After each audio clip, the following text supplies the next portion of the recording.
Jazzy. This is DID Hatchery, and I have dissociative identity disorder, and I want to tell you some stories about our child alter, Jazzy, and some breakthroughs I think we're making with amnesic barriers with her, okay? So, as some of you know, I've been going to an intensive outpatient program. And that's basically like a 3.5 hour a day group session. There are therapists, there's nurses, and there are psychiatrists. So you can see your psychiatrist once a week or sometimes more. You can see the nurses whenever you need to, and then you have a therapist for the group. So I do that Monday through Wednesday. Well, I know I'm very open about my DID here on camera because I'm in the safety of my own room, and it's extremely important to me to show people what this disorder looks like, to normalize it in some fashion so people don't think of like split or other things to that effect when they think of dissociative identity disorder. And yes, some of my parts are a bit outlandish. I cannot control that. It's due to the type of trauma I had as a child. I lived with a very unpredictable, psychotic mother whom I had to act in very different ways as a very young child in order to survive. And I think that's why some of my parts are extremely different from me, which is not the normal case for DID.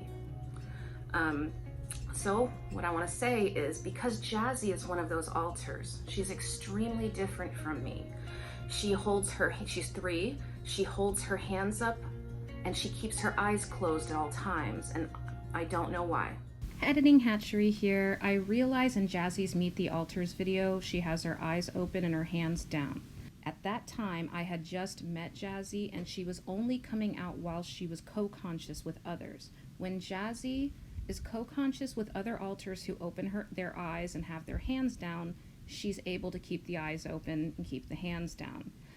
I assume another alter was co-conscious with her at that time because everything in DID is not clear cut. You learn things as you go. It's not cut and dry, it's not black and white. And I only found out later that when Jazzy comes out alone, she closes her eyes and has her hands up. So that's why it appears that she was able to do that in the video. Thanks. And her voice is extremely different from mine, so it's not the type of thing I want to show in public. So though I am open about it here on the internet, I am not open about my DID in real life. I don't let people who don't know me see things. I try very hard to keep it under control, keep the mask up if it's not happening automatically, which it usually is, but sometimes it's not. And since I started this new medication, prazosin, which helps with fight or flight and relaxes the body, I have found it's much harder for me to maintain my mask at all times. So things are slipping through more easily because I've been more relaxed. Anyway, so I'm in a group therapy session with, people I've just met here at this particular program that I've only been in for 3 weeks. It's not the sort of place where I will be open about my disorder. Even though it's therapy, I'm still not comfortable. So I'm gonna tell you some stories with Jazzy. Well, Jazzy has been pushing to come out more and more. She's been my most dominant alter for months and months, okay? She's the one who will come out most to talk to other people. But really, all she wants to do is say hi and be acknowledged because she's 3. And so, group therapy brings up a lot of things. There are triggers in that environment, so parts can be triggered out. So my method was to walk out and take a walk around the facility if I felt like I might switch. So as Jazzy's been pushing more and more, I had to discuss with the therapist. I told her, my child alter has been wanting to come out in therapy, but I don't want her to come out in front of everybody. So I was wondering if I felt that, if we could pull you aside and maybe she could say hi to you, and maybe that would be enough for her. And so of course the therapist agreed because it's already in my paperwork. They all know I have DID. And she's dealt with DID before. That's what's so wonderful about this place. I don't know, I'm feeling like anxious and I don't know why. So if I sound a little weird, I don't know. I don't know what's going on. I don't know why I'm anxious. Anyway, okay. Okay, so before Jazzy started pressing for expression in the group, right? I had an experience with Jazzy. So one night, like, I don't know, a week and a half ago or a week ago or something like that, I was, you know, just doing nothing, like surfing the internet or something. And you know, when you have DID, or at least in my case, I get really tired of this disorder. I get really tired of having DID. So sometimes I do things that are inappropriate for my well-being. For instance, I ignore it, or I just pretend like I don't have it, even though I know I have it, and I just ignore other parts of me. Not all the time, just times when I'm very frustrated with this disorder. And so it was one of those nights where I was just sick of having DID. I didn't want to know anything about any more alters. I didn't want to hear anything from any other part of me. I just wanted to be one person. And Jazzy was there pushing, you know?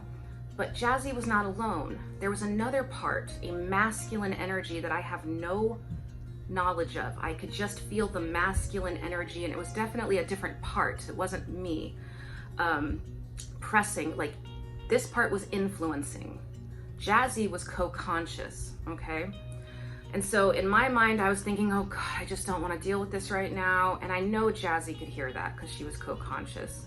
And I was just trying to apologize. I'm like, it's not you, Jazzy. I'm just not in the mood to have DID today, which I know sounds ridiculous, but people with DID get really frustrated and get tired of having this disorder. I mean, it's just a fact. It is not fun for us. It's not a masquerade. It's not let's put on our makeup and what can my alter do my makeup? It's not like that. It's more like, I just want to focus. I just want to be left alone. Like, that's how it can feel sometimes. And so it was one of those nights where I was just had it. I'd had it with DID. And, you know, like, and sometimes I don't treat my alters properly, and I'm trying really hard to correct that. Sometimes I just treat them like me being an idiot, or me not trying hard enough, or me just being immature, but it isn't that. That's not what it is. It's a different part with its own life and its own feelings and everything. And so that night, as this other alter, this masculine energy, was pushing angrily against Jazzy, I was also sort of like pushing against Jazzy. Not angrily, just frustratedly. I just, like I said, I didn't. So I was being influenced by this masculine energy plus my own frustration. And so we sort of accidentally ganged up on Jazzy. And then for the first time, I had a breakthrough. Oh God, I'm getting a call. Okay, I'm just gonna keep filming. So for the first time, I had a breakthrough. As this masculine part and me were both being very frustrated with Jazzy, she suddenly showed me something. See, because I have a lot of amnesia with a lot of my parts, but amnesia is not always complete. It just means you don't remember some things, maybe not all things. Some alters I have no knowledge of, I have no connection with, I have no memory, I have total amnesia for. But Jazzy, the amnesia has become a little bit less. So that night, for the first time, Jazzy let me feel the depths of her pain. She let me feel the million times I had pushed her down. Before I knew and after I knew, the times I had pushed her inside as best I could and tried to ignore her. And I was devastated. I felt so guilty because for the first time I felt like this part has its own fully developed three-dimensional world of emotions that have been around for decades. And I never understood that because although I can be co-conscious with Jazzy, I had a limit to my understanding of her. My limit was I could feel her when she was coming. I could feel her excited energy about wanting to come out. I could also feel that she was traumatized, and I could feel a certain sadness, but it was basically just like I was just aware that there was sadness. I wasn't aware of what caused it or anything like that. And this is the first time she let me know one thing that causes one of her sadnesses. And that was me pushing her inside. And I felt the decades that I had pushed her down. And I cried because I felt, I'm hurting a 3-year-old. But see, when you're the person with DID, and you know that you're the 3-year-old as well, sometimes you just think that. You're like, I'm the 3-year-old, so I don't have to acknowledge that. It's just me, you know? But it's not. I mean, it is me, but it is not me. I realized it that night. I have to treat my alters as if they are real, other than me. Not real people, but just something other than me. That is a part of me, but not quite me, and has their own world. And so after that, she started pressing harder for expression in the group therapy session. And I still do not have the, I'm afraid to put child alters out there in front of people I don't know, because I feel like it's putting them on the front line of something unpredictable, and they could get hurt very, very, very badly, because nobody who doesn't understand DID wants to see a 45-year-old woman acting like a 3-year-old. I'm sorry, that just happens to be the truth of society. It's a sad, sad, sad fact that trauma is misunderstood and not treated properly.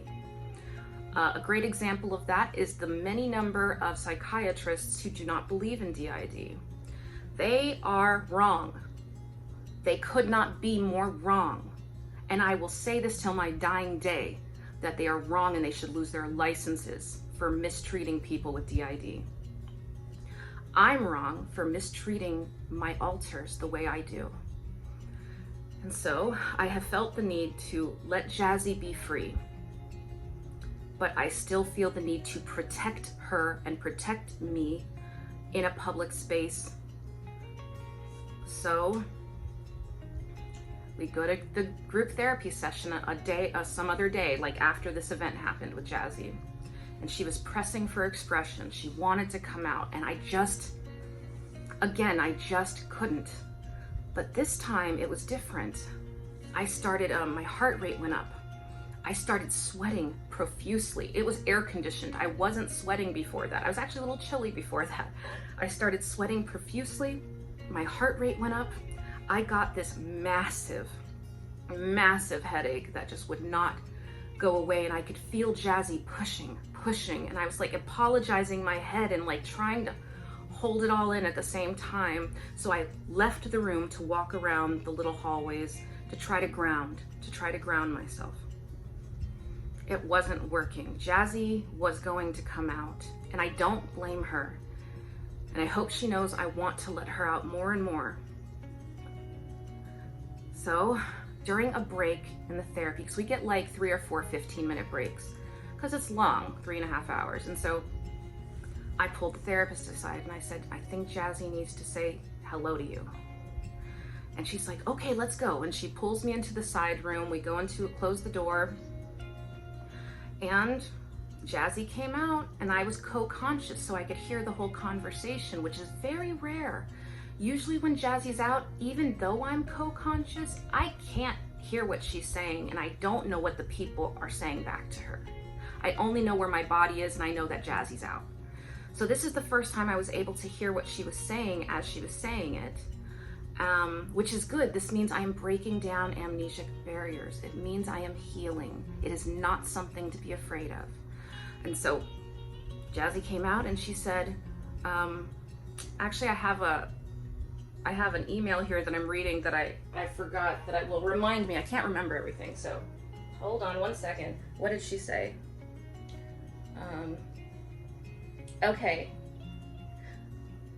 Okay, so Jazzy said hi, and she said she was sad because she didn't get to talk. And then the therapist said to her, it's rough when you're not allowed to talk, huh? And Jazzy said yes. And then she went back inside. She was fine. all the stress subsided, I immediately stopped sweating. The headache went away. My heart rate went down. I was astonished by the physical manifestations of refusing to switch, you know, and I can't refuse to switch very often. It only happens sometimes in certain circumstances, and if the altar seems to be willing to let me do that. You know, Jazzy is 3, so she sees me as an authority figure, and I think that's one of the reasons I can do this with her. I certainly can't do it with any other. I think I might be able to do it with Cinnamon, but I'm not sure. Cinnamon hasn't been around in a long time, but I can't do it with any other altar. Every other altar, if they're gonna come out, they're gonna come out, and I can't stop it. But sometimes you can sort of like hold it in a little bit, delay it for a few minutes. Sometimes, not all the time. Sometimes you don't even know. Often I've switched before I know.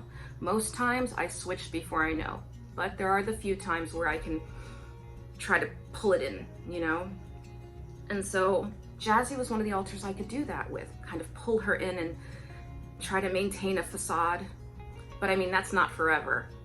As you could see, she gave me, I got a massive headache, heart rate went up, started sweating, almost started panicking.